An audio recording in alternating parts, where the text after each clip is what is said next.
हरे कृष्णा। आप सभी का दिन शुभ हो। इससे पहले की कथाएं सुनने के लिए आप सबका बहुत बहुत धन्यवाद। आज सुनिए माघ मास मतमी में आगे की कथा। श्री सुखदेव जी कहते हैं, हे परीक्षित, गोपियों ने देखा कि श्री कृष्ण के सेवक उद्धव जी की आकृति और वेशभूषा श्री कृष्ण से मिलती जुलती है। घुटनों तक लंबी लंबी भुजाएं हैं, नूतन कमल दल के समान कोमल नेत्र हैं, शरीर पर पीतांबर धारण किए हुए हैं, गले में कमल पुष्पों की माला है, कानों में मणि जटित कुंडल झलक रहे हैं और मुखारविंद अत्यंत प्रफुल्लित है। तब परम मुस्कान वाली गोपियों ने आपस में कहा, ये पुरुष देखने में तो बहुत सुंदर है, परंतु ये है कौन? कहाँ से आया है? किसका दूत है? इसने श्री कृष्ण जैसी वेशभूषा क्यों धारण कर रखी है? सबकी सब गोपियां उनका परिचय प्राप्त करने के लिए अत्यंत उत्सुक हो गईं और उनमें से बहुत सी पवित्र कीर्ति भगवान श्री कृष्ण के चरण कमलों के आश्रित तथा उनके सेवक सखा उद्धव जी को चारों ओर से घेर कर खड़ी हो गई। जब उन्हें पता चला कि ये तो रमारमण भगवान श्री कृष्ण का संदेश लेकर आए हैं, तब उन्होंने विनय से झुककर सलज्ज हास्य, चितवन और मधुर वाणी से उद्धव जी का अत्यंत सत्कार किया और एकांत में आसन पर बिठाकर वे उनसे इस प्रकार कहने लगी, उद्धव जी, हम जानती हैं कि आप यदुनाथ के पार्षद हैं, उन्हीं का संदेश लेकर यहाँ पधारे हैं। आपके स्वामी ने अपने माता पिता को सुख देने के लिए आपको यहाँ भेजा है, नहीं तो हमें तो अब तक इस नंदगांव में गौओं के रहने की जगह में उनके याद करने योग्य कोई भी वस्तु दिखाई नहीं देती। माता पिता आदि सगे संबंधियों का स्नेह बंधन तो बड़े बड़े ऋषि मुनि भी बड़ी कठिनाई से छोड़ पाते हैं। दूसरों के साथ जो प्रेम संबंध का स्वांग किया जाता है वो तो किसी न किसी स्वार्थ के लिए ही होता है। भौरों का पुष्पों से और पुरुषों का स्त्रियों से ऐसा ही स्वार्थ का प्रेम संबंध होता है। जब वेश्या समझती है कि अब मेरे यहाँ आने वाले के पास धन नहीं है, तब उसे वो धता बता देती है। जब प्रजा देखती है कि ये राजा अब हमारी रक्षा नहीं कर सकता, तब वह उसका साथ छोड़ देती है। अध्ययन समाप्त हो जाने पर कितने शिष्य अपने आचार्यों की सेवा करते हैं। यज्ञ की दक्षिणा मिली कि ऋत्विज लोग चलते बने। जब वृक्ष पर फल नहीं रहते, तब पक्षीगण भी वहां से बिना कुछ सोचे विचारे उड़ जाते हैं। भरपेट भोजन कर लेने के बाद अतिथि लोग ही गृहस्थ की ओर कब देखते हैं। वन में आग लगी कि पशु भाग खड़े हुए। चाहे स्त्री के हृदय में कितना भी अनुराग हो, जार पुरुष अपना काम बना लेने के बाद पलटकर कभी भी तो नहीं देखता। परीक्षित, गोपियों की मन, वाणी और शरीर श्री कृष्ण में ही तल्लीन थे। जब भगवान श्री कृष्ण के दूत बनकर उद्धव जी ब्रज में आए, तब वे उनसे इस प्रकार कहते कहते ये भूल ही गईं कि कौन सी बात किस प्रकार और किस तरह किसके सामने कहनी चाहिए। भगवान श्री कृष्ण ने बचपन से लेकर किशोर अवस्था तक जितनी भी लीलाएं की थी, उन सब को याद कर करके गोपियां उनका गान करने लगी। वे आत्मविस्मृत होकर स्त्री सुलभ लज्जा को भी भूल गई और फूट फूट कर रोने लगी। एक गोपी को तो भगवान श्री कृष्ण के मिलन की लीला का स्मरण हो रहा था। उस समय उसने देखा कि पास ही एक भौरा गुनगुना रहा है। उसने ऐसा समझा मानो मुझे रूठी हुई समझकर श्री कृष्ण ने मनाने के लिए ही दूत भेजा हो। वह गोपी भौरे से ही इस प्रकार कहने लगी। गोपी कहने लगी, रे भौरे, तू कपटी का सखा है, इसलिए तू भी कपटी है। तो हमारे पैरों को मत छू, झूठे प्रणाम करके हमसे अनुनय विनय मत कर। हम देख रही हैं कि श्री कृष्ण की जो वनमाला हमारी सौतों के वक्ष स्थल के स्पर्श से मसली हुई है, उसका पीला पीला कुमकुम तेरी मूछों पर भी लगा हुआ है। अब देखिए गोपी उस अनजान भौरे को ही किस प्रकार दोषी बनाने में लगी हुई है। गोपी कहती है कि तू खुद भी तो किसी कुसुम से प्रेम नहीं करता, यहाँ से वहां उड़ा करता है। जैसे तेरे स्वामी वैसा ही तू। मधुपति श्री कृष्ण मथुरा की माननी नायिकाओं को मनाया करें, उनका वह कुमकुम रूप कृपा प्रसाद जो यदुवंशियों की सभा में उपहास करने योग्य है, अपने ही पास रखें। उसे तेरे द्वारा यहाँ भेजने की क्या आवश्यकता है? जैसा तू काला है वैसे ही वे भी हैं। तू भी पुष्पों का रस लेकर उड़ जाता है, वैसे ही वे भी निकले। उन्होंने हमें केवल एक बार, हाँ ऐसा ही लगता है, केवल एक बार अपनी थोड़ी सी मोहिनी और परम मादक अधर सुधा पिलाई थी और फिर हम भोली भाली गोपियों को छोड़कर वे यहाँ से चले गए। पता नहीं सुकुमारी लक्ष्मी उनके चरण कमलों की सेवा कैसे करती रहती हैं। अवश्य ही वे छल छबीले श्री कृष्ण की चिकनी चुपड़ी बातों में आ गई होंगी। चित्त चोर ने उनका भी चित्त चुरा लिया होगा। अरे भ्रमर, हम वनवासिनी हैं, हमारे तो घर द्वार भी नहीं है, और तू हम लोगों के सामने यदुवंश शिरोमणि श्री कृष्ण का बहुत सारा गुणगान क्यों कर रहा है? ये सब भला हम लोगों को मनाने के लिए ही तो, परंतु नहीं, वे हमारे लिए कोई नए नहीं हैं, हमारे लिए तो जाने पहचाने बिल्कुल पुराने हैं। तेरी चापलूसी हमारे पास नहीं चलेगी, तू जा, यहाँ से चला जा, और जिनके साथ सदा विजय रहती है उन श्री कृष्ण की मधुपुर वासिनी सखियों के सामने जाकर उनका गुणगान कर। वे नई हैं, उनकी लीलाएं कम जानती हैं, और इस समय वे उनकी प्यारी भी हैं। उनके हृदय की पीड़ा तो उन्होंने मिटा दी, वे तेरी प्रार्थना स्वीकार कर लेंगी, तेरी चापलूसी से प्रसन्न होकर तुझे मुंह मांगी वस्तु भी देंगी। भौरे, वे हमारे लिए छटपटा रहे हैं, ऐसा तू क्यों कहता है? अब देखिए, भौरे के ओढ़ने से जो आवाज हो रही है उसे भी मानो गोपियां कोई संदेश ही समझ रही हैं। तो गोपी कहती है कि उनकी कपट भरी मनोहर मुस्कान और भौहों के इशारे से जो वश में ना हो जाए, उनके पास दौड़ी ना आए, ऐसी कौन सी स्त्री है? अरे अनजान, स्वर्ग में, पाताल में और पृथ्वी में ऐसी एक भी स्त्री नहीं है। औरों की तो बात ही क्या, स्वयं लक्ष्मी जी भी उनके चरण रज की सेवा किया करती हैं। फिर हम श्री कृष्ण के लिए भला किस गिनती में हैं? परंतु तू उनके पास जाकर कहना कि तुम्हारा नाम तो उत्तम श्लोक है, अच्छे अच्छे लोग तुम्हारी कीर्ति का गान करते हैं, परंतु इसकी सार्थकता तो इसी में है कि तुम दीनों पर दया करो, नहीं तो श्री कृष्ण तुम्हारा उत्तम श्लोक नाम झूठा पड़ जाता है। अब वह भंवरा उड़ता उड़ता गोपी के पैरों की तरफ जब जाने लगता है तो गोपी इसके पीछे भी कुछ ना कुछ संदेश ही समझती है, कुछ ना कुछ आश्रय ही समझती है। तब वह कहती है, अरे भौरे, तू मेरे पैर पर सिर मत टेक, मैं जानती हूँ कि तू अनुनय विनय करने में, क्षमा याचना करने में बड़ा निपुण है। मालूम होता है तो श्री कृष्ण से ही यही सब सीख कर आया है कि रूठे हुए को मनाने के लिए दूत को, संदेशवाहक को कितनी चाटुकारिता करनी चाहिए। परंतु तू समझ ले कि यहाँ तेरी दाल नहीं गलने की। देख, हमने श्री कृष्ण के लिए ही अपने पति, पुत्र और दूसरे लोगों को छोड़ दिया, परंतु उनमें तनिक भी कृतज्ञता नहीं। वे ऐसे निर्मोही निकले कि हमें छोड़कर ही चलते बने। अब तू ही बता, ऐसे अकृतज्ञ के साथ हम भला क्यों संधि करें? क्या तू अब भी कहता है कि उन पर विश्वास करना चाहिए? एरे मधुप, जब वे राम बने थे तब उन्होंने कपिराज बाली को व्याध के समान चिपकर बड़ी निर्दयता से मारा था। बेचारी शूर्पणखा कामवश उनके पास आई थी, परंतु उन्होंने अपनी स्त्री के वश होकर उस बेचारी के नाक कान काट लिए और उसे इस प्रकार कुरूप कर दिया। ब्राह्मण के घर वामन के रूप में जन्म लेकर उन्होंने क्या किया? बलि ने तो उनकी पूजा की, उनकी मुहमांगी वस्तु दी, और उन्होंने उसकी पूजा ग्रहण करके भी उसे वरुण पाश से बांधकर पाताल में डाल दिया। ठीक वैसे ही जैसे कौवा बलि खाकर भी बलि देने वाले को अपने अन्य साथियों के साथ मिलकर घेर लेता है और फिर परेशान करता है। अच्छा, तो अब जाने दे, हमें श्री कृष्ण से क्या? किसी भी काली वस्तु के साथ मित्रता से कोई प्रयोजन नहीं। परंतु यदि तू ये कहे कि जब ऐसा है तब तुम लोग उनकी चर्चा ही क्यों करते हो, तो भ्रमर, हम सच कहती हैं कि एक बार जिसे उसका चस्का लग जाता है वो उसे छोड़ ही नहीं सकता, और ऐसी दशा में हम चाहने पर भी उनकी चर्चा छोड़ ही नहीं सकती। श्री कृष्ण की लीला रूप कर्णामृत के एक कण का भी जो रसास्वादन कर लेता है, उसके राग, द्वेष, सुख, दुख आदि सारे द्वंद्व छूट जाते हैं। यहाँ तक कि बहुत से लोग तो अपनी दुखमय दुख से सनी हुई घर गृहस्थी छोड़कर अकिंचन हो जाते हैं, अपने पास कुछ भी संग्रह परिग्रह नहीं रखते और पक्षियों की तरह चुन चुनकर भीख मांगकर अपना पेट भरते हैं, दीन दुनिया से जाते रहते हैं, फिर भी श्री कृष्ण की लीला कथा छोड़ नहीं पाते। वास्तव में उसका रस, उसका चस्का ऐसा ही है। यही दशा हमारी भी हो रही है।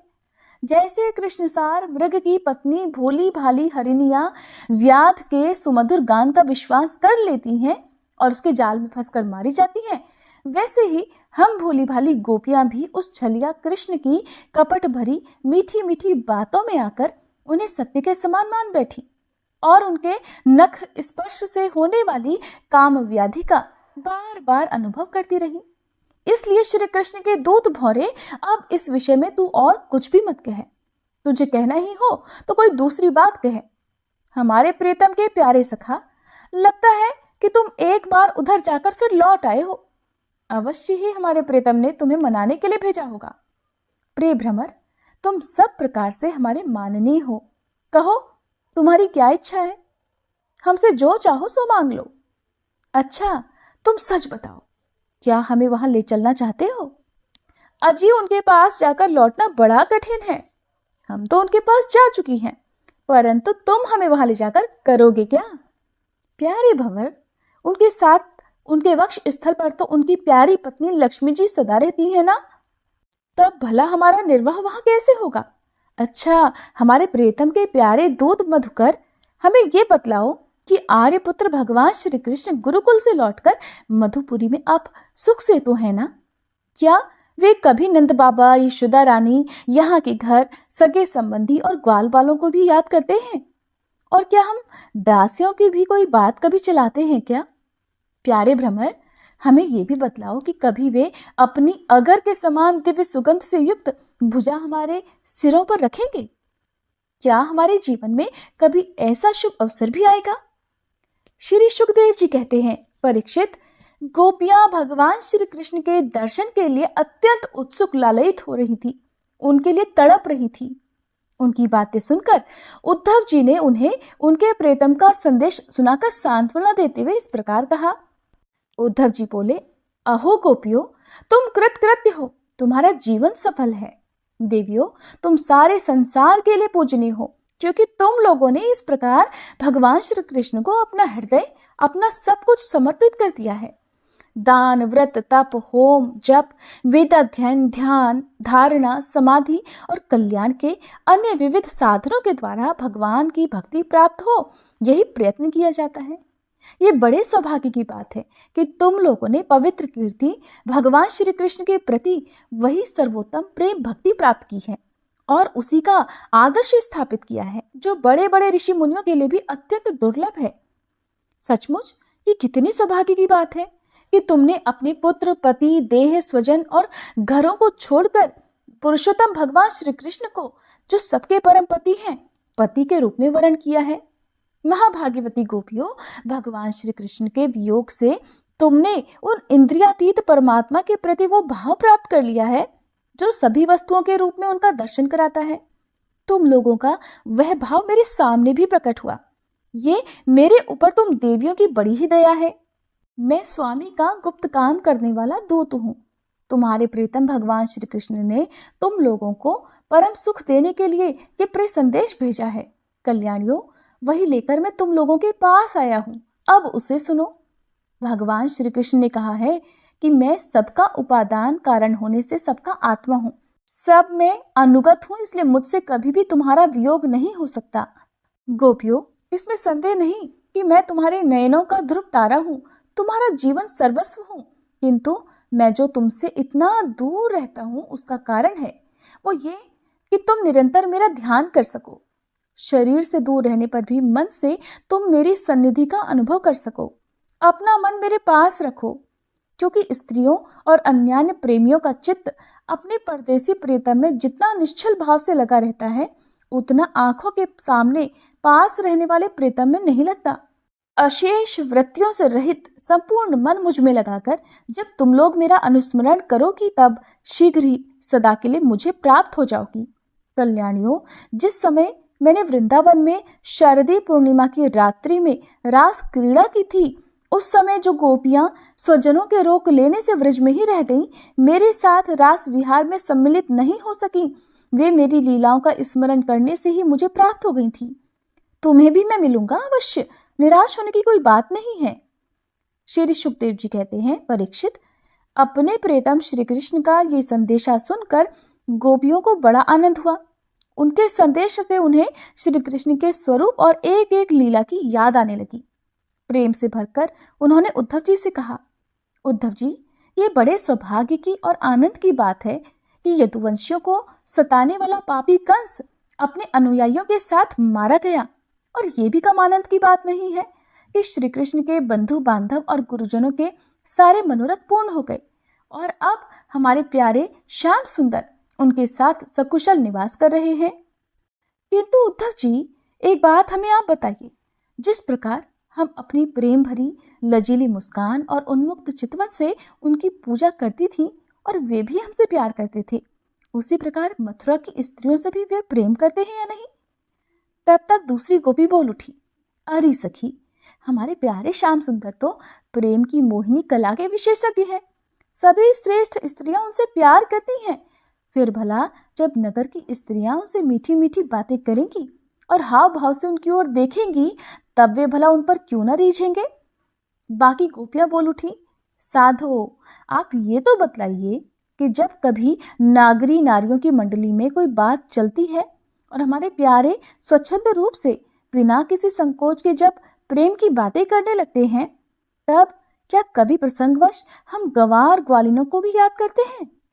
कुछ गोपियों ने कहा, उद्धव जी, क्या कभी श्री कृष्ण उन रात्रियों का स्मरण करते हैं जब कुमुदनी और कुंद के पुष्प खिले हुए थे, चारों ओर चांदनी छिटक रही थी और वृंदावन अत्यंत रमणीय हो रहा था? उन रात्रियों में ही उन्होंने रास मंडल बनाकर हम लोगों के साथ नृत्य किया था। कितनी सुंदर थी वो रासलीला। उस समय हम लोगों के पैरों के नुपुर रुंझुन रुंझुन बज रहे थे। हम सब सखियां उन्हीं की सुंदर सुंदर लीलाओं का गान कर रही थी और वे हमारे साथ नाना प्रकार के विहार कर रहे थे। कुछ दूसरी गोपियां बोल उठी, उद्धव जी, हम सब तो उन्हीं के विरह की आग से जल रही हैं। देवराज इंद्र जैसे जल बरसाकर वन को हरा भरा कर देते हैं, उस प्रकार क्या कभी श्री कृष्ण भी अपने कर स्पर्श आदि से हमें जीवन दान देने के लिए यहाँ आएंगे? तब एक गोपी ने कहा, अरे सखियों, अब तो उन्होंने शत्रुओं को मारकर राज्य पा लिया है। जिसे देखो वही उनका सुहृद बना फिरता है। अब वे बड़े बड़े नरपतियों की कुमारियों से विवाह करेंगे, उनके साथ आनंद पूर्वक रहेंगे। यहाँ हम गंवारिनों के पास भला वे क्यों आएंगे? दूसरी गोपी ने कहा, नहीं सखी, महात्मा श्री कृष्ण तो स्वयं लक्ष्मीपति हैं। उनकी सारी कामनाएं पूर्ण ही हैं, वे कृतकृत्य हैं। हम वनवासिनी ग्वालिनों या फिर दूसरी राजकुमारियों से उनका कोई प्रयोजन नहीं है। हम लोगों के बिना उनका कौन सा काम अटक रहा है? देखो, वेश्या होने पर भी पिंगला ने क्या ठीक ही कहा है कि संसार में किसी की आशा न रखना ही सबसे बड़ा सुख है। ये बात हम जानती हैं, फिर भी हम भगवान कृष्ण के लौटने की आशा छोड़ने में असमर्थ हैं। उनके शुभागमन की आशा ही तो अब हमारा जीवन है। श्री सुखदेव जी कहते हैं, हे प्रिय परीक्षित, भगवान श्री कृष्ण का प्रिय संदेश सुनकर गोपियों के मन की व्यथा शांत हो गई थी। वे इंद्रियातीत भगवान श्री कृष्ण को अपने आत्मा के रूप में सर्वत्र स्थित समझ चुकी थी। जो गोपियां कुछ समय पहले तक उद्धव जी को उल्हाना दे रही थी, अब वे बड़े आदर से उनका सत्कार करने लगी। उद्धव जी गोपियों की विरह व्यथा मिटाने के लिए कई महीनों तक वहीं रहे। वे भगवान श्री कृष्ण की अनेकों लीलाएं और बातें सुना सुनाकर ब्रजवासियों को आनंदित करते रहते। सुखदेव जी कहते हैं, परीक्षित, इस प्रकार कई महीनों तक ब्रज में रहकर उद्धव जी ने अब मथुरा जाने के लिए गोपियों से, नंद बाबा और यशोदा मैया से आज्ञा प्राप्त की। ग्वाल बालों से विदा लेकर वहां से यात्रा करने के लिए वे रथ पर सवार हुए। जब उनका रथ व्रज से बाहर निकला, तब नंद बाबा आदि गोपगण बहुत सी भेंट की सामग्री लेकर उनके पास आए और आंखों में आंसू भरकर बड़े प्रेम से कहने लगे, उद्धव जी, अब हम यही चाहते हैं कि हमारे मन की एक एक वृत्ति, एक एक संकल्प श्री कृष्ण के चरण कमलों में ही आश्रित रहे, उन्हीं की सेवा के लिए उठे और उन्हीं में लगी भी रहे। हमारी वाणी नित्य निरंतर उन्हीं के नामों का उच्चारण करती रहे और शरीर उन्हीं को प्रणाम करने, उन्हीं की आज्ञा पालन और सेवा में लगा रहे। उद्धव जी, हम सच कहते हैं, हमें मोक्ष की इच्छा बिल्कुल नहीं है। हम भगवान की इच्छा से अपने कर्मों के अनुसार चाहे जिस भी योनि में जन्म लें, वहां शुभ आचरण करें, दान करें और उसका फल यही पाएं कि हमारे अपने ईश्वर श्री कृष्ण में हमारी प्रीति वैसे ही बढ़ती रहे। प्रिय परीक्षित, नंद बाबा आदि गोपों ने इस प्रकार श्री कृष्ण भक्ति के द्वारा उद्धव जी का सम्मान किया। अब वे भगवान श्री कृष्ण के द्वारा सुरक्षित मथुरापुरी में लौट आए। वहां पहुंचकर उद्धव जी ने भगवान श्री कृष्ण को प्रणाम किया और उन्हें ब्रजवासियों की प्रेममय भक्ति का बिल्कुल जैसे देखा था उन्होंने हाल वही कह सुनाया। इसके बाद नंद बाबा ने भेंट की जो जो सामग्री दी थी वह उनको वसुदेव जी, बलराम जी और राजा उग्रसेन को दे दी। श्री सुखदेव जी कहते हैं, परीक्षित, इसके बाद सबके आत्मा तथा सब कुछ देखने वाले भगवान श्री कृष्ण अपने से मिलन की इच्छा रखकर व्याकुल हुई कुब्जा का प्रिय करने, उसे सुख देने की इच्छा से उसके घर गए। कुब्जा का घर बहुमूल्य सामग्रियों से संपन्न था। उसमें श्रृंगार रस को बढ़ाने वाली बहुत सी साधन सामग्री भी भरी हुई थी। मोती की झालरें और जगह जगह पर झंडियां भी लगी हुई थी। चंदोवे तने हुए थे, सेजें बिछाई गई थी और बैठने के लिए बहुत सुंदर सुंदर आसन लगाए गए थे। धूप की सुगंध फैल रही थी, दीपक की शिखाएं जगमगा रही थी। भगवान को अपने घर आते देख कुब्जा तुरंत हड़बड़ाकर अपने आसन से उठ खड़ी हुई और सखियों के साथ आगे बढ़कर उसने विधि पूर्वक भगवान का स्वागत सत्कार किया। फिर श्रेष्ठ आसन आदि देकर विविध उपचारों से उनकी पूजा की।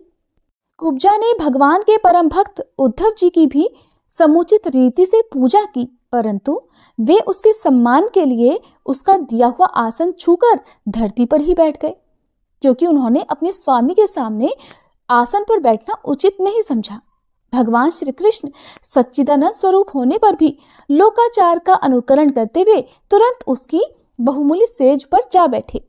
तब कुब्जा स्नान, अंगराग, वस्त्र आभूषण, हार, गंध इत्यादि, तांबूल और सुधासव आदि से अपने को खूब सजाकर लीलामयी लजीली मुस्कान और हाव भाव के साथ भगवान की ओर देखती हुई उनके पास आई। कुब्जा नवीन मिलन के संकोच से कुछ झिझक रही थी। तब श्याम सुंदर श्री कृष्ण ने उसे अपने पास बुला लिया और उसकी कंगन से सुशोभित कलाई पकड़कर अपने पास बिठा लिया और उसके साथ क्रीड़ा करने लगे। परीक्षित, कुब्जा ने इस जन्म में केवल भगवान को अंगराग अर्पित किया था।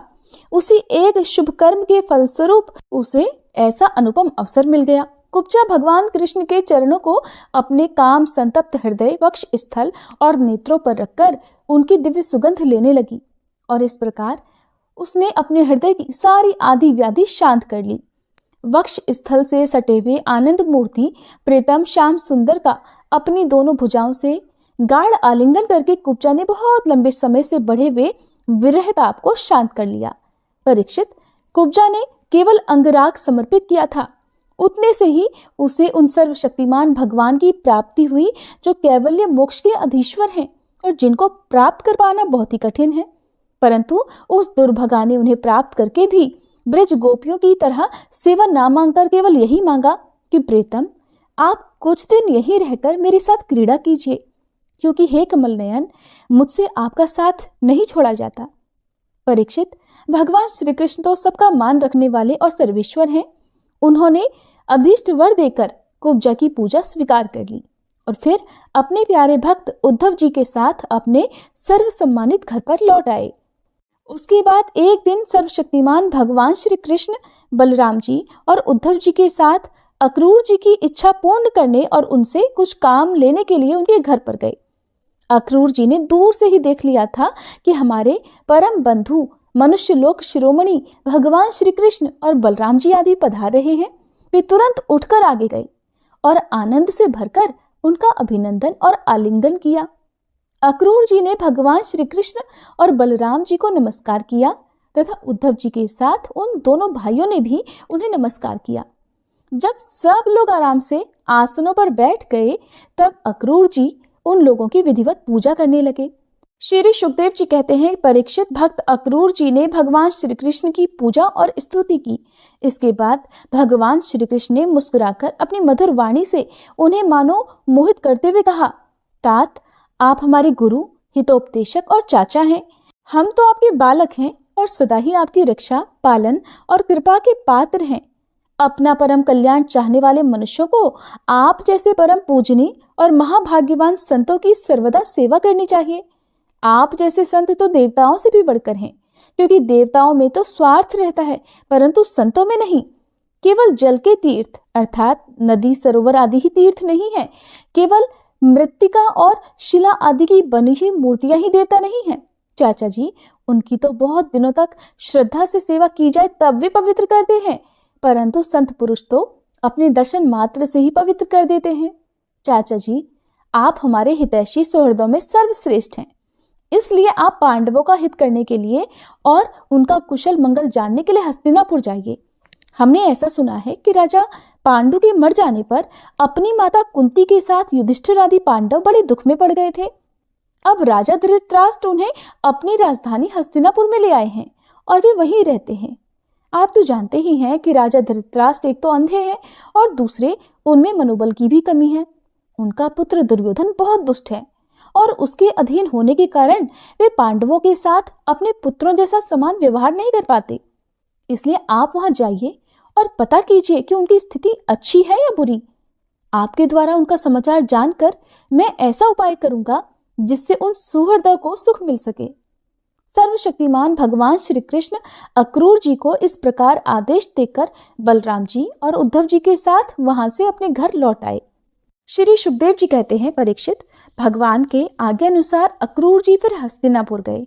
वहां की एक एक वस्तु पर पूर्ववंशी नरपतियों की अमर कीर्ति की छाप लग रही है।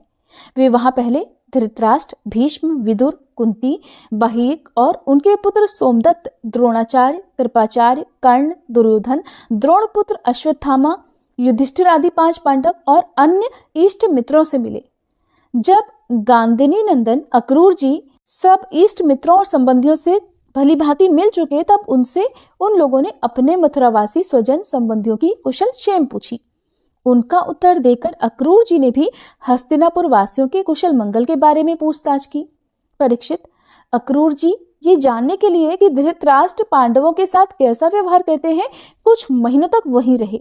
सच पूछो तो धृतराष्ट्र में अपने दुष्ट पुत्रों की इच्छा के विपरीत कुछ भी करने का साहस ही नहीं था। वे शकुनी आदि दुष्टों की सलाह के अनुसार ही काम करते थे। अक्रूर जी को कुंती और विदुर ने ये बतलाया था कि धृतराष्ट्र के लड़के दुर्योधन आदि पांडवों के प्रभाव, शस्त्र कौशल, बल, वीरता और विनय आदि सद्गुण देखकर उनसे जलते रहते हैं। जब वे ये देखते हैं कि प्रजा पांडवों से ही विशेष प्रेम रखती है, तब तो वे और भी चिढ़ जाते हैं और पांडवों का अनिष्ट करने पर उतारू हो जाते हैं।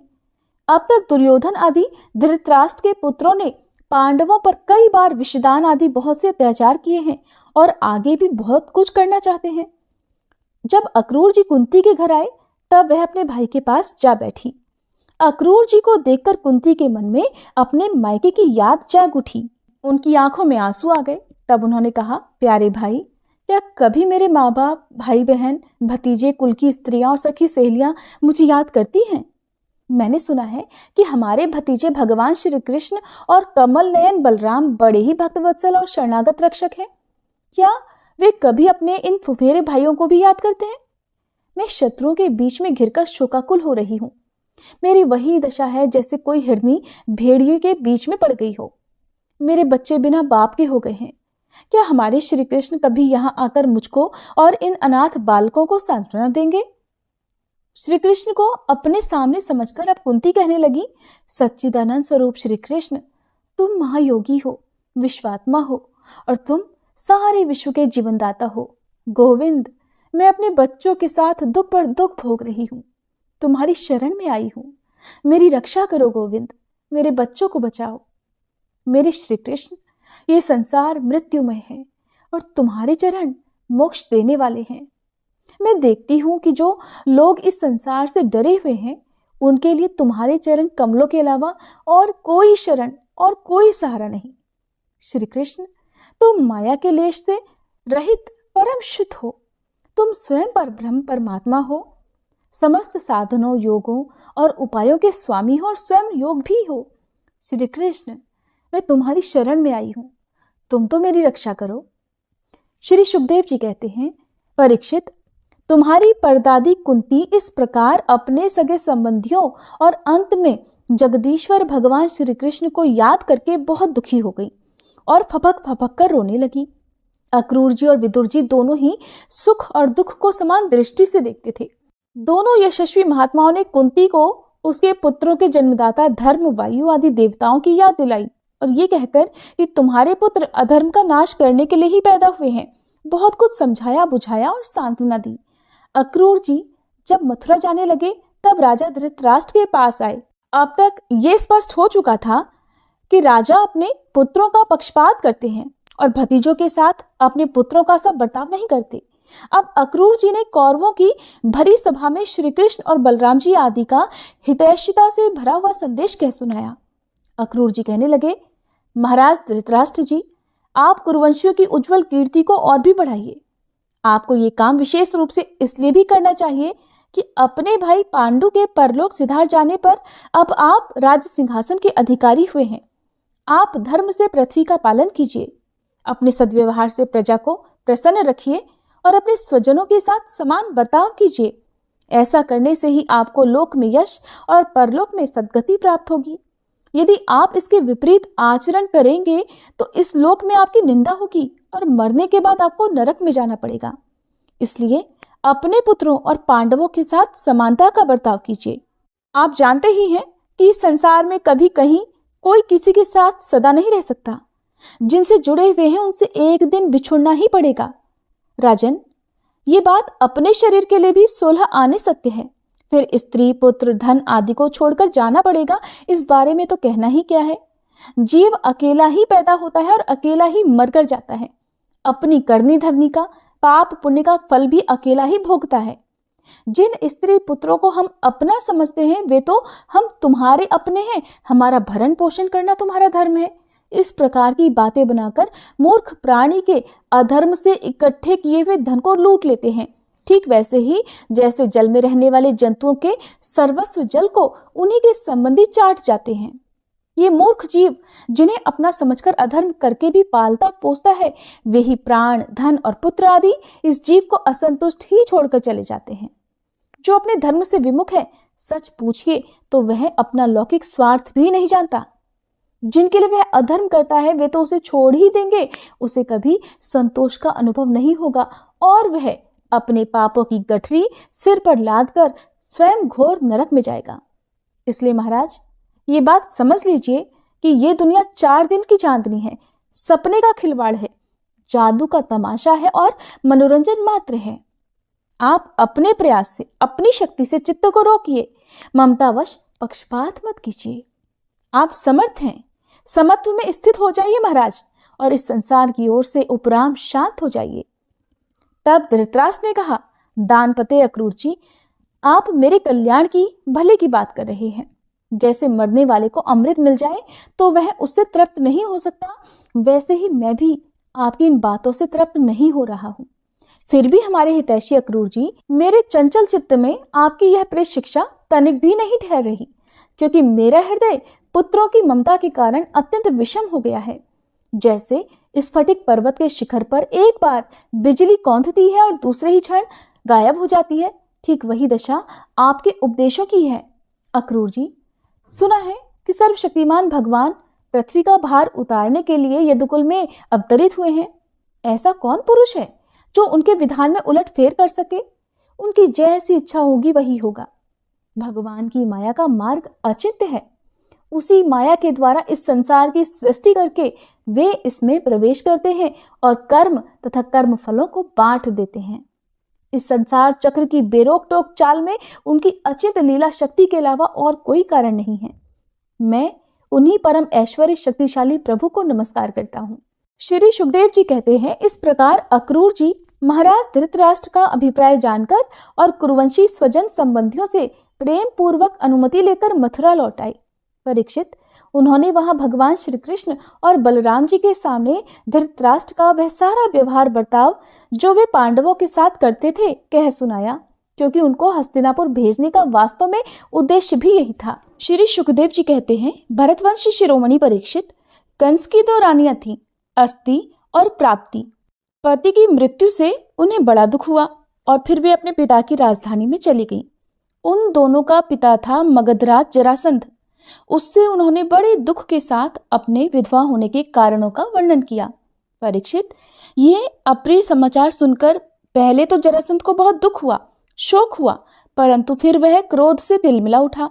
उसने ये निश्चय करके कि मैं पृथ्वी पर एक भी यदुवंशी नहीं रहने दूंगा, युद्ध की बहुत भारी तैयारी की और 23 अक्षौहिणी सेना के साथ यदुवंशियों की राजधानी मथुरा को चारों ओर से घेर लिया। भगवान श्री कृष्ण ने देखा कि जरासंध की सेना क्या है, उमड़ता हुआ समुद्र है। उन्होंने ये भी देखा कि उसने चारों ओर से हमारी राजधानी घेर ली है और हमारे स्वजन तथा पूर्ववासी भयभीत हो रहे हैं। भगवान श्री कृष्ण पृथ्वी का भार उतारने के लिए ही तो मनुष्यों का सा वेश धारण किए हुए हैं। अब उन्होंने विचार किया कि मेरे अवतार का क्या उद्देश्य है और इस समय इस स्थान पर मुझे क्या करना चाहिए। उन्होंने सोचा, ये तो बहुत ही अच्छा हुआ कि मगधराज जरासंध ने अपने अधीनस्थ नरपतियों की पैदल, घुड़सवार, रथी और हाथियों से युक्त कई अक्षौहिणी सेना इकट्ठी कर ली है। ये सब तो पृथ्वी का भार ही जुटकर खुद मेरे पास चलकर आ पहुंचा है। अब मैं इसका नाश करूंगा, परंतु अभी मगधराज जरासंध को नहीं मारना चाहिए, क्योंकि वो जीवित रहेगा तो फिर से असुरों की बहुत सी सेना इकट्ठी कर लाएगा और मेरे अवतार का यही उद्देश्य है कि मैं इस समस्त पृथ्वी का बोझ हल्का कर दूं, साधु सज्जनों की रक्षा करूं और दुष्ट दुर्जनों का संहार। समय समय पर धर्म रक्षा के लिए और बढ़ते हुए अधर्म को रोकने के लिए मैं और भी अनेकों शरीर ग्रहण करता हूं। सुखदेव जी कहते हैं, हे परीक्षित, भगवान श्री कृष्ण इस प्रकार विचार कर ही रहे थे कि आकाश से सूर्य के समान चमकते हुए 2 रथ आ पहुंचे। उनमें युद्ध की सारी सामग्रियां सुसज्जित थीं और 2 सारथी उन्हें हाँक रहे थे। इसी समय भगवान के दिव्य और सनातन आयुध भी अपने आप वहां आकर उपस्थित हो गए। उन्हें देखकर भगवान श्री कृष्ण ने अपने बड़े भाई बलराम जी से कहा, भाई जी, आप बड़े शक्तिशाली हैं। इस समय जो यदुवंशी आपको ही अपना स्वामी और रक्षक मानते हैं, जो आपसे ही सनात हैं, उन पर बहुत बड़ी विपत्ति आ पड़ी है। देखिए, ये आपका रथ है और आपके प्यारे आयुध हल मूसल भी आ पहुंचे हैं। अब आप इस रथ पर सवार होकर शत्रु सेना का संहार कीजिए और अपने स्वजनों को इस विपत्ति से बचाइए। भगवान, साधुओं का कल्याण करने के लिए ही हम दोनों ने अवतार ग्रहण किया है, इसलिए अब आप यह 23 अक्षौहिणी सेना, पृथ्वी का ये विपुल भार नष्ट कर दीजिए। भगवान श्री कृष्ण और बलराम जी ने ये सलाह करके कवच धारण किए और रथ पर सवार होकर वे मथुरा से निकले। उस समय दोनों भाई अपने अपने आयुध लिए हुए थे और छोटी सी सेना उनके साथ चल रही थी।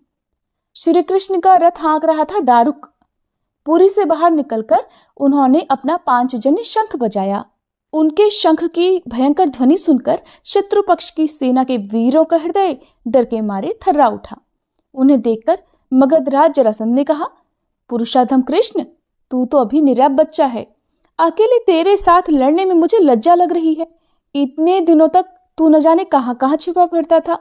मंद, तू तो अपने मामा का हत्यारा है, इसलिए मैं तेरे साथ नहीं लड़ सकता। जा, मेरे सामने से भाग जा। बलराम, अगर तेरे मन में ये श्रद्धा हो कि युद्ध में मरने पर स्वर्ग मिलता है, तो तू आ, हिम्मत बांधकर मुझसे लड़। मेरे बाणों से छिन्न भिन्न हुए शरीर को यहाँ छोड़कर स्वर्ग में जा, या फिर अगर तुझ में शक्ति हो तो मुझे ही मार डाल। भगवान श्री कृष्ण ने कहा, मगधराज, जो शूरवीर होते हैं वो तुम्हारी तरह डींगे नहीं हाँका करते, वे तो अपना बल पौरुष ही दिखलाते हैं। देखो, अब तुम्हारी मृत्यु तुम्हारे सिर पर नाच रही है। देखो, तुम वैसे ही अकबक कर रहे हो जैसे मरने के समय कोई सन्निपात का रोगी करता है। बक लो, मैं तो तुम्हारी बात पर ध्यान नहीं देता। श्री सुखदेव जी कहते हैं, परीक्षित, जैसे वायु बादलों से सूर्य को और धुएं से आग को ढक लेती है, किंतु वास्तव में वे ढकते नहीं, उनका प्रकाश और फैलता ही है, वैसे ही मगधराज जरासंध ने भगवान श्री कृष्ण और बलराम के सामने आकर अपनी बहुत बड़ी बलवान और अपार सेना के द्वारा उन्हें चारों ओर से घेर लिया। यहाँ तक कि उनकी सेना, रथ, ध्वजा, घोड़ों और सारथियों का दिखना भी बंद हो गया। मथुरापुरी की स्त्रियां अपने महलों की अटारियों, छज्जों और फाटकों पर चढ़कर युद्ध का कौतुक देख रही थी। जब उन्होंने देखा कि युद्ध भूमि में भगवान श्री कृष्ण की गरुड़ चिन्ह से चिन्हित और बलराम जी की ताल चिन्ह से चिन्हित ध्वजा वाले रथ नहीं दिख रहे, तब वे शोक के आवेग से मूर्छित हो गई। उन्हें लगा शायद कोई अनहोनी हो गई। जब भगवान श्री कृष्ण ने देखा कि शत्रु सेना के वीर हमारी सेना पर इस प्रकार बाणों की वर्षा कर रहे हैं मानो बादल पानी की अनगिनत बूंदें बरसा रहे हों और हमारी सेना उससे अत्यंत पीड़ित, व्यथित हो रही है, तब उन्होंने अपने देवता और असुर दोनों से सम्मानित शारंग धनुष का टंकार किया। इसके बाद वे तरकस में से बाण निकालने, उन्हें धनुष पर चढ़ाने और धनुष की डोरी खींचकर झुंड के झुंड बाण छोड़ने लगे। उस समय उनका वह धनुष इतनी फुर्ती से घूम रहा था मानो कोई बड़े वेग से लुकारी घुमा रहा हो। इस प्रकार भगवान श्री कृष्ण जरासंध की चतुरंगिणी सेना यानी हाथी, घोड़े, रथ और पैदल सेना का संहार करने लगे। इससे बहुत से हाथियों के सिर फट गए और वे मर मर कर गिरने लगे। बाणों की बौछारों से अनेकों घोड़ों के सिर धड़ से अलग हो गए। घोड़े, ध्वजा, सारथी और रथियों के नष्ट हो जाने से बहुत से रथ बेकार हो गए। पैदल सेना की बाहें, जांग और सिर आदि अंग प्रत्यंग कट कट कर गिर पड़े। उस युद्ध में अपार तेजस्वी भगवान बलराम जी ने अपने मूसल की चोट से बहुत से मतवाले शत्रुओं को मार मार कर उनके अंग प्रत्यंग से निकले हुए खून की सैकड़ों नदियां बहा डाली।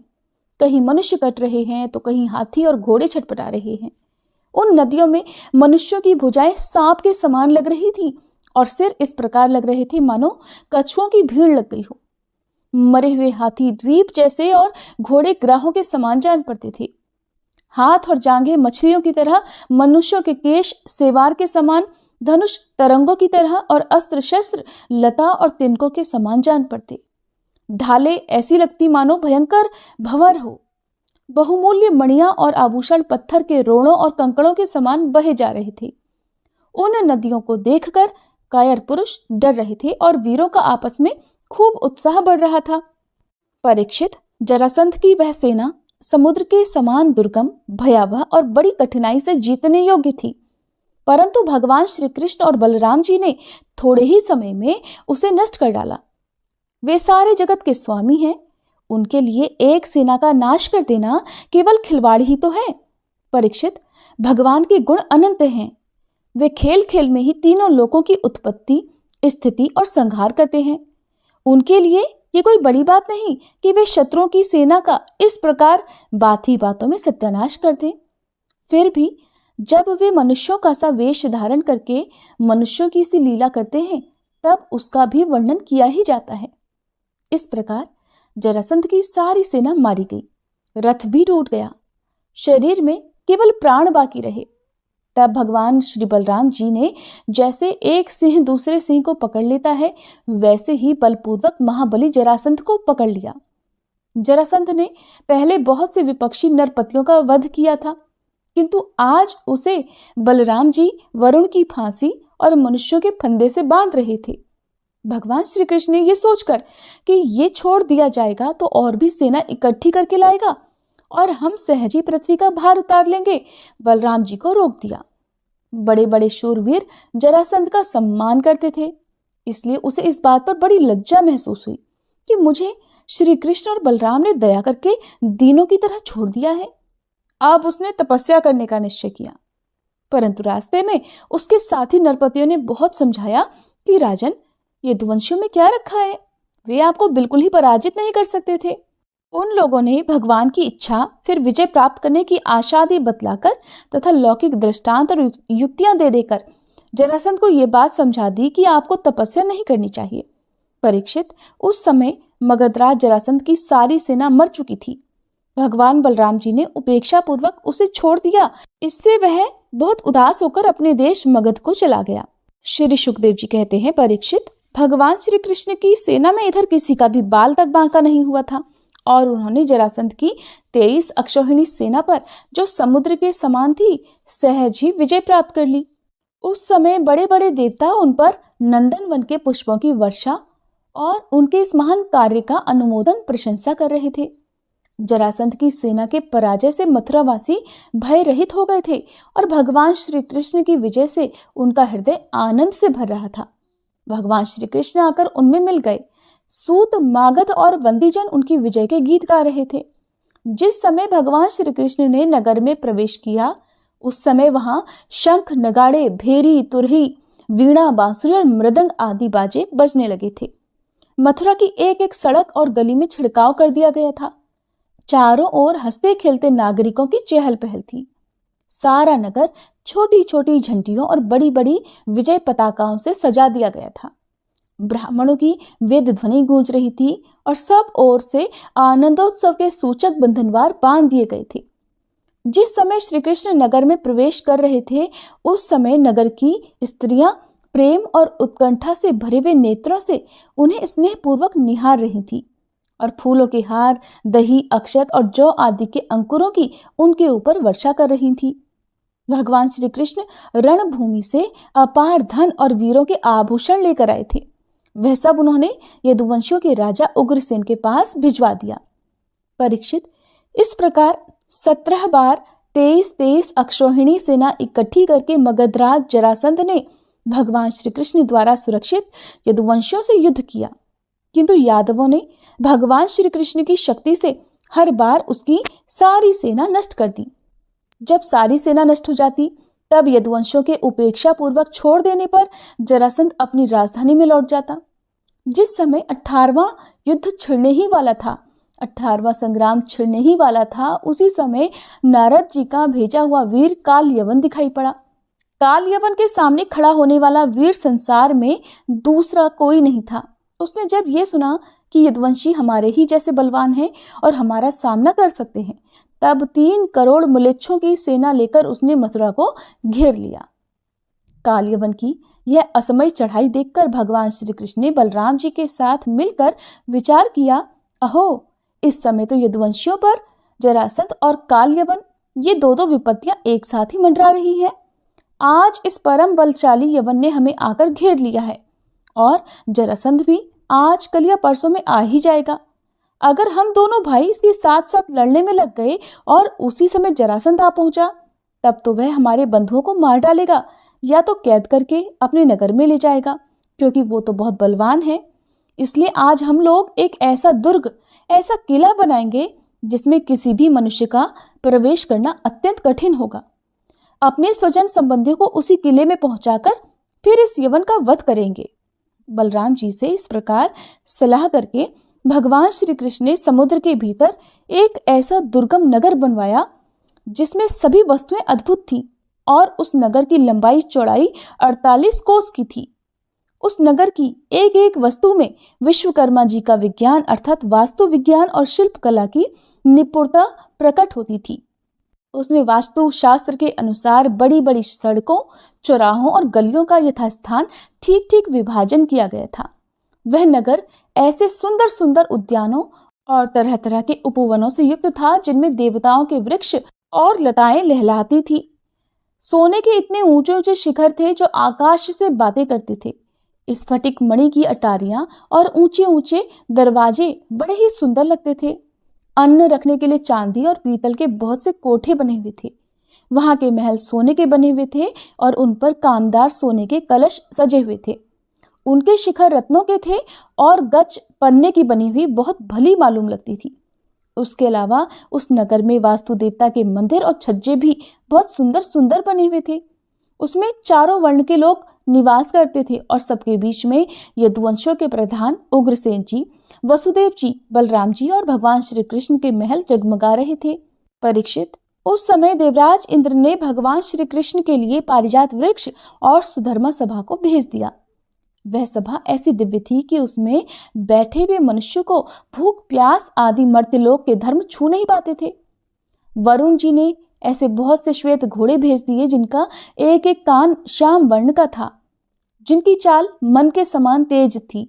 धनपति कुबेर जी ने अपनी 8 निधियां भेज दी और दूसरे लोकपालों ने भी अपनी अपनी विभूतियां भगवान के पास भेज दी। परीक्षित, सभी लोकपालों को भगवान श्री कृष्ण ने ही उनके अधिकार के निर्वाह के लिए शक्तियां और सिद्धियां दी हैं। जब भगवान श्री कृष्ण पृथ्वी पर अवतरित होकर लीला करने लगे तब सभी सिद्धियां उन्होंने भगवान के चरणों में समर्पित कर दी। भगवान श्री कृष्ण ने अपने समस्त स्वजन संबंधियों को अपनी अचिंत महाशक्ति योग माया के द्वारा द्वारका में पहुंचा दिया। इस प्रकार समुद्र के भीतर जो दुर्गम नगर बनवाया था वह द्वारका नगरी है। शेष प्रजा की रक्षा के लिए बलराम जी को मथुरापुरी में उन्होंने रख दिया और उनसे सलाह लेकर गले में कमलों की माला पहने बिना कोई अस्त्र शस्त्र लिए स्वयं नगर के बड़े दरवाजे से बाहर निकल आए। श्री सुखदेव जी कहते हैं, हे प्रिय परीक्षित, जिस समय भगवान श्री कृष्ण मथुरा नगर के मुख्य द्वार से निकले उस समय ऐसा लगा मानो पूर्व दिशा से चंद्रोदय हो रहा हो। उनका श्यामल शरीर अत्यंत ही दर्शनीय था। उस पर रेशमी पीतांबर की छटा निराली ही थी। वक्ष स्थल पर स्वर्ण रेखा के रूप में श्रीवत्स चिन्ह शोभा पा रहा था और गले में कौस्तुभ मणि जगमगा रही थी। 4 भुजाएं थीं जो लंबी लंबी और कुछ मोटी मोटी थी। हाल के खिले हुए कमल के समान कोमल और रत्नारे नेत्र थे। मुख कमल पर राशि राशि आनंद खेल रहा था। कपोलों की छटा निराली ही थी। मंद मंद मुस्कान देखने वाले लोगों का चित्त चुरा लेती थी। कानों में मछली की आकृति के कुंडल झिलमिल झिलमिल झलक रहे थे।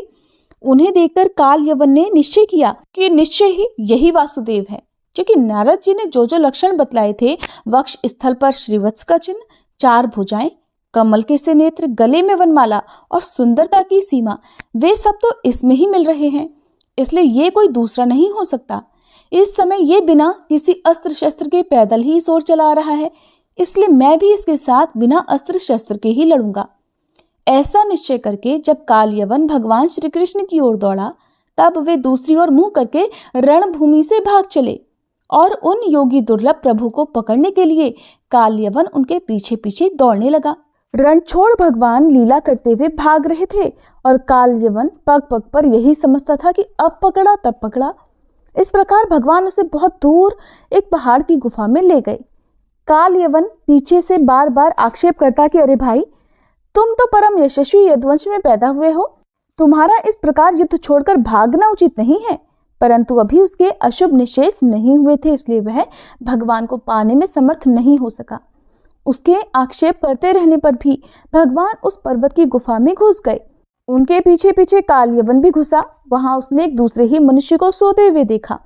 उसे देखकर काल यवन ने सोचा, देखो तो सही, ये मुझे इस प्रकार इतनी दूर ले आया और अब इस तरह मानो इसे कुछ पता ही ना हो, साधु बाबा बनकर सो रहा है।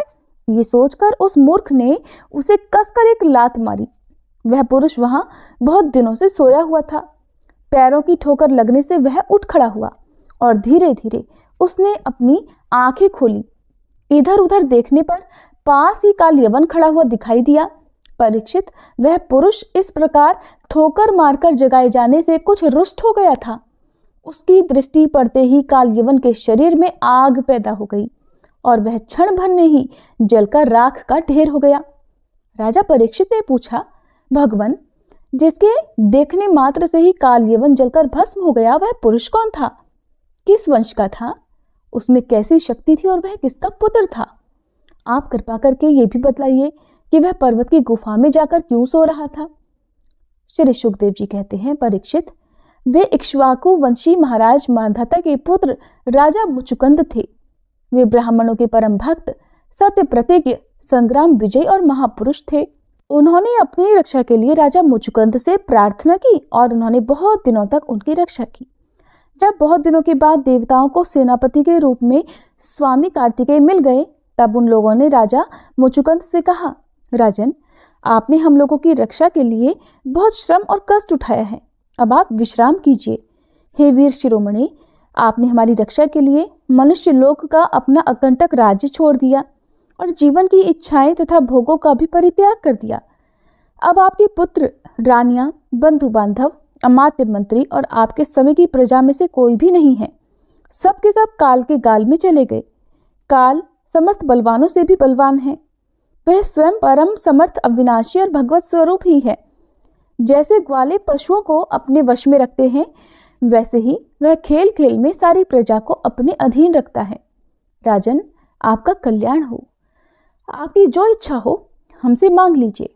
हम कैवल्य मोक्ष के अलावा आपको सब कुछ दे सकते हैं, क्योंकि कैवल्य मोक्ष देने की सामर्थ्य तो केवल अविनाशी भगवान विष्णु में ही है। परम यशस्वी राजा मुचुकुंद ने देवताओं के इस प्रकार कहने पर उनकी वंदना की और बहुत थके होने के कारण निद्रा का ही वर मांगा और उनसे वर पाकर वे नींद से भरकर पर्वत की गुफा में जाकर सो गए। उस समय देवताओं ने कह दिया था कि राजन, सोते समय यदि आपको कोई मूर्ख बीच में ही जगा देगा तो वह आपकी दृष्टि पड़ते ही उसी क्षण भस्म हो जाएगा। परीक्षित, जब काल यवन भस्म हो गया, तब यदुवंश शिरोमणि भगवान श्री कृष्ण ने परम बुद्धिमान राजा मुचुकुंद को अपना दर्शन दिया। राजा मुचुकुंद यद्यपि बड़े बुद्धिमान और धीर पुरुष थे, फिर भी भगवान की यह दिव्य ज्योतिर्मयी मूर्ति देखकर कुछ चकित हो गए। उनके तेज से हत प्रतिभ हो सकपका गए। भगवान अपने तेज से दुर्धर्ष जान पड़ते थे। राजा ने थोड़ा शंकित होकर पूछा, आप कौन हैं? इस कांटों से भरे हुए घोर जंगल में आप कमल के समान कोमल चरणों से क्यों घूम रहे हैं? और इस पर्वत की गुफा में ही पधारने का आपका क्या उद्देश्य था? क्या आप समस्त तेजस्वियों के मूर्तिमान तेज अथवा भगवान अग्निदेव तो नहीं है? क्या आप सूर्य, चंद्रमा, देवराज इंद्र या कोई दूसरे लोकपाल हैं? मैं तो ऐसा समझता हूं कि आप देवताओं के आराध्य देव ब्रह्मा, विष्णु तथा शंकर, इन तीनों में से पुरुषोत्तम भगवान नारायण ही हैं, क्योंकि जैसे श्रेष्ठ दीपक अंधेरे को दूर कर देता है, वैसे ही आप अपनी अंग कांति से इस गुफा का अंधेरा भगा रहे हैं। पुरुष श्रेष्ठ, अगर आपको ठीक लगे तो हमें अपना जन्म, कर्म और गोत्र बतलाइए, क्योंकि हम सच्चे हृदय से उसे सुनने के इच्छुक हैं। और पुरुषोत्तम, यदि आप हमारे बारे में पूछेंगे तो हम इक्ष्वाकु वंशी क्षत्रिय हैं और मेरा नाम है मुचुकुंद। और प्रभु, मैं युवनाश्वनंदन महाराज मांधाता का पुत्र हूँ। बहुत दिनों तक जागते रहने के कारण मैं थक गया था। निद्रा ने मेरी समस्त इंद्रियों की शक्ति छीन ली और उन्हें बेकाम कर दिया था। इसी से मैं इस निर्जन स्थान में निर्द्वंद सो रहा था। अभी अभी किसी ने मुझे जगा दिया। अवश्य उसके पापों ने ही उसे जलाकर भस्म कर दिया है। इसके बाद शत्रुओं के नाश करने वाले परम सुंदर आपने मुझे दर्शन दिया। महाभाग, आप समस्त प्राणियों के माननीय हैं।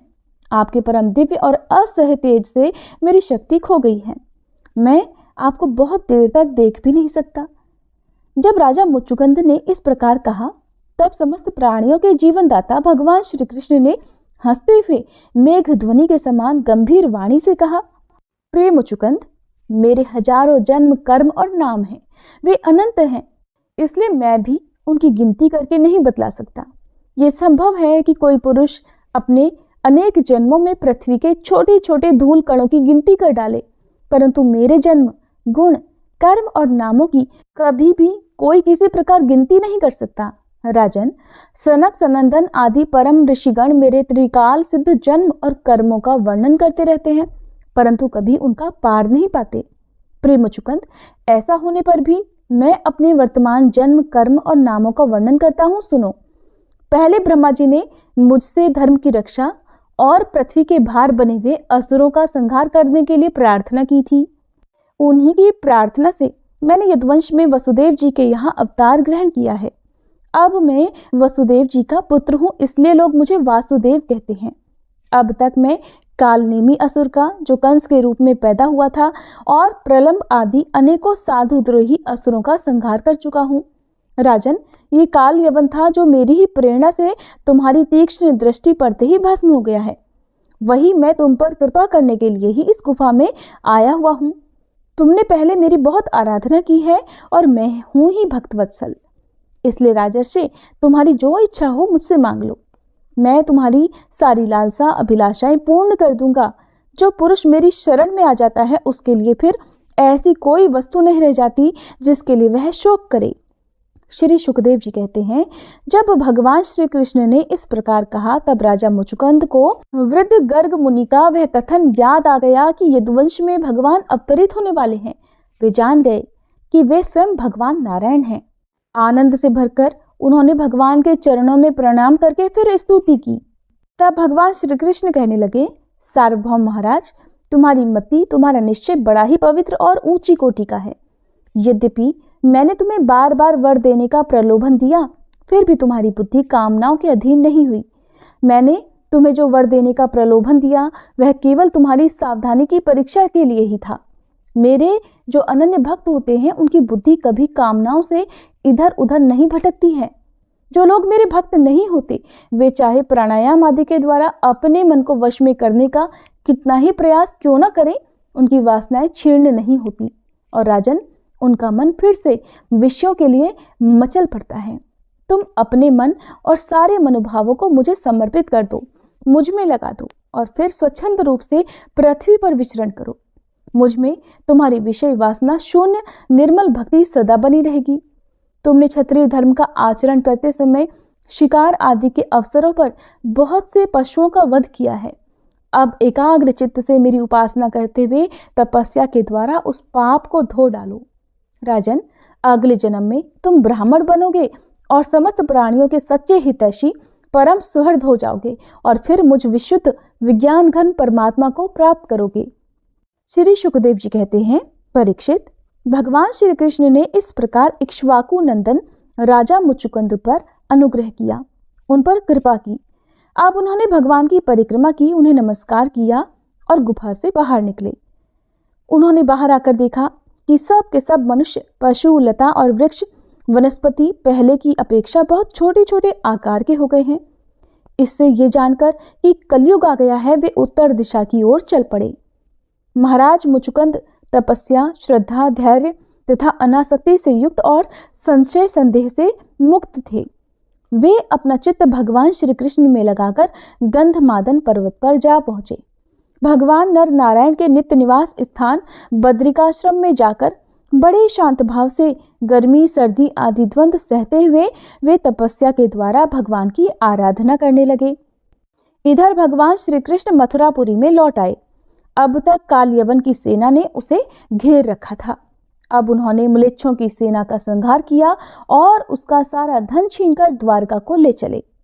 जिस समय भगवान श्री कृष्ण के आज्ञानुसार मनुष्यों और बैलों पर वह धन ले जाया जाने लगा, उसी समय मगधराज जरासंध फिर से 18वीं बार 23 अक्षौहिणी सेना लेकर आ धमका। परीक्षित, शत्रु सेना का प्रबल वेग देखकर भगवान श्री कृष्ण और बलराम मनुष्यों की सी लीला करते हुए उसके सामने से बड़ी फुर्ती के साथ भाग निकले।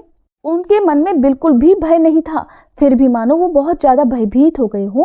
इस प्रकार का नाटक करते हुए वे सब का सब धन वहीं छोड़कर अनेक योजनों तक वे अपने कमल दल के समान सुकोमल चरणों से पैदल भागते चले गए। जब महाबली मगधराज जरासंध ने देखा कि श्री कृष्ण और बलराम तो भाग रहे हैं, तब वह हंसने लगा और अपनी रथ सेना के साथ उनका पीछा करने लगा। उसे भगवान श्री कृष्ण और बलराम जी के ऐश्वर्य, प्रभाव आदि का ज्ञान नहीं था। बहुत दूर तक दौड़ने के कारण दोनों भाई कुछ थक से गए। अब वे बहुत ऊंचे प्रवर्षण पर्वत पर चढ़ गए। उस पर्वत का प्रवर्षण नाम इसलिए पड़ा कि वहां पर सदा ही मेघ वर्षा किया करते थे। परीक्षित, जब जरासंध ने देखा कि वे दोनों पहाड़ में छिप गए हैं और बहुत ढूंढने पर भी पता नहीं चला, तब उसने ईंधन से भरे हुए उस प्रवर्षण पर्वत के चारों ओर आग लगवाकर उसे जला दिया। जब भगवान ने देखा कि पर्वत के छोर जलने लगे हैं, तब दोनों भाई जरासंध की सेना के घेरे को लांघते हुए बड़ी तेजी से उस 11 योजन अर्थात 44 कोस ऊंचे पर्वत से एकदम नीचे धरती पर कूद आए। राजन, उन्हें जरासंध ने या फिर उसके किसी भी सैनिक ने देखा नहीं और वे दोनों भाई वहां से चलकर फिर अपनी समुद्र से घिरी हुई द्वारकापुरी में चले आए। जरासंध ने झूठ मूठ ऐसा मान लिया कि श्री कृष्ण और बलराम तो जल गए और फिर वह अपनी बहुत बड़ी सेना लौटाकर मगध देश को चला गया। ये बात मैं तुमसे पहले ही कह चुका हूं कि आनर्त देश के राजा श्रीमान रैवत जी ने अपनी रैवती नाम की कन्या ब्रह्मा जी की प्रेरणा से बलराम जी के साथ ब्याह दी। परीक्षित, भगवान श्री कृष्ण भी स्वयंवर में आए हुए शिशुपाल और उसके पक्षपाती शाल्व आदि नरपतियों को बलपूर्वक हराकर सबके देखते ही देखते जैसे गरुड़ ने सुधा का हरण किया था, वैसे ही विदर्भ देश की राजकुमारी रुक्मणी को हर लाए और उनसे विवाह कर लिया। रुक्मणी जी राजा भीष्म की कन्या और स्वयं भगवती लक्ष्मी जी का अवतार थी। राजा परीक्षित ने पूछा, भगवान, हमने सुना है कि भगवान श्री कृष्ण ने भीष्मक नंदिनी परम सुंदरी रुक्मणी देवी को बलपूर्वक हरण करके राक्षस विधि से उनके साथ विवाह किया था। महाराज, अब मैं ये सुनना चाहता हूँ कि परम तेजस्वी भगवान श्री कृष्ण ने जरासंध, शाल्व आदि नरपतियों को जीतकर किस प्रकार रुक्मणी का हरण किया। ब्रह्मर्षि, भगवान श्री कृष्ण की लीलाओं के संबंध में क्या कहना है? वे स्वयं तो पवित्र हैं ही, सारे जगत का मल धोकर बहाकर उसे भी पवित्र कर देने वाली हैं। उनमें ऐसी लोकोत्तर माधुरी है जिसे दिन रात सेवन करते रहने पर भी नित्य नया नया रस मिलता रहता है। भला ऐसा कौन रसिक, कौन मर्मज्ञ है जो उन्हें सुनकर तृप्त ना हो जाए? श्री शुकदेव जी कहते हैं, परीक्षित महाराज, भीष्मक विदर्भ देश के अधिपति थे। उनके 5 पुत्र और एक सुंदरी कन्या थी। सबसे बड़े पुत्र का नाम था रुक्मी और 4 छोटे थे जिनके नाम थे रुक्मरथ, रुक्मबाहु, रुक्मकेश और रुक्ममाली। इनकी बहन थी सती रुक्मणी जब उसने भगवान श्री कृष्ण के सौंदर्य, पराक्रम, गुण और वैभव की प्रशंसा सुनी जो उसके महल में आने वाले अतिथि प्रायः गाया ही करते थे, तब उसने यही निश्चय किया कि भगवान श्री कृष्ण ही मेरे अनुरूप पति हैं। भगवान भी यही समझते थे कि रुक्मिणी में बड़े बड़े सुंदर लक्षण हैं। वह परम बुद्धिमती है, उदारता, सौंदर्य, शील स्वभाव और गुणों में भी अद्वितीय है, इसलिए रुक्मिणी ही मेरे अनुरूप पत्नी है। अतः भगवान ने रुक्मिणी जी से विवाह करने का निश्चय किया। रुक्मिणी जी के भाई